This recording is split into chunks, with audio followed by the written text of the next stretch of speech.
strategy around that.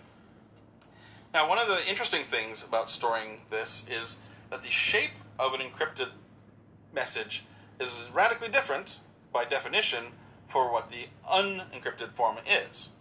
So when I worked with this hospitality company, if we had used a straight encryption process, then this would have generated things that did not no longer look like 16 to 19 character numbers. And so any database that was defined to look in a certain way would not be able to store those. We'd have to come up with a new column. Any report that had credit card numbers in it, as far as accounting purposes, any folio that had, this is the credit card that was used as a PDF, right? All of those things would have to be modified to deal with these big encrypted blobs of data. And that's a burdensome amount of integration and change as well. So one of the things that we did was to use what's called format preserving encryption. And so here, it is an cryptologically strong transformation, but the generated result looks like the input space. So in this case, the ciphertext looked like a 16 to 19 digit character, and that concept is now starting to show up more and more. So for things like credit card numbers, social security numbers, telephone numbers, things like that, you can do strong encrypted transformations that generate something that looks like the original space, so now you can store them in databases that are expecting things that look like that. Now, the trick there is to remember whether it's the encrypted form or the non-encrypted form, otherwise you can get confused. For our purposes, we made that the format preserved proxy numbers intentionally did not satisfy the LEM formula, so that we can detect this is not a real credit card because it does not satisfy that integrity.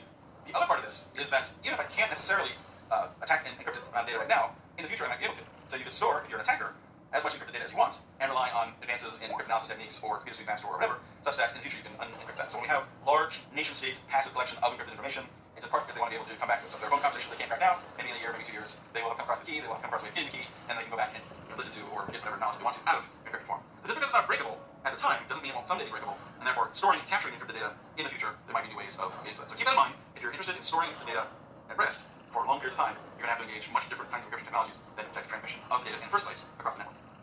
So we see that there are different parameters that go into the encryption choices we make, and we see how they change based on the nature of the technology, and we can also see how they change over time. So this is a table that was presented in a book called Bulletproof SSL and TLS. We'll talk about the book section. We see that a symmetric key of 32 bits really will stop people that don't know anything about computers, right? But anybody who knows anything about technology and cracking password crackers like John Cracker and Dave Grohl, not sure why the US password cracker is called Dave Grohl, but it is. That's not going to stop anybody serious, right? But if we increase that to 64-bit, then we get short protection against small organizations. Increase it to 72, you get short-term protection against medium organizations. But as you start adding these bits, remember, it grows exponentially. 96 bits will protect you for 10 years. These are just estimates based on extrapolations of computer technologies and whatnot. 128 bits will protect you for 30 years, and 256 bits will protect you even in a post-quantum world to some extent. So you don't have to add that many more bits until we run into these different universe kinds of combinations. But notice that for asymmetric encryption, which is the kind that we use to bootstrap our transmissions on the network, you have to have orders of magnitude more key material to get the same level of protection. So to have long-term protection, we would have to use 15,000-bit asymmetric keys, which are big and slow to store, and slow to interact with. So a goal is to develop the same protection from a smaller key space, which will keep things from being slow and burdensome. Because we want cryptography to be kind of fast and not even an consideration. Let's just do it, and then we can avoid the very easy passive script keys and network hackers stealing our packets. So that's one of the goals of moving towards perfect cryptography, which we'll talk about in another section, where we can get some of the same protection but using small key spaces. So it is high performance and still, as far as we know, strong cryptographic profile is taken. So the point here is, there's not a single choice, there's not a single bit length, there's not a single technology, there's not a single use of cryptography. You need to understand what it is you're trying to do with it and what kind of protection you're going to get out of it.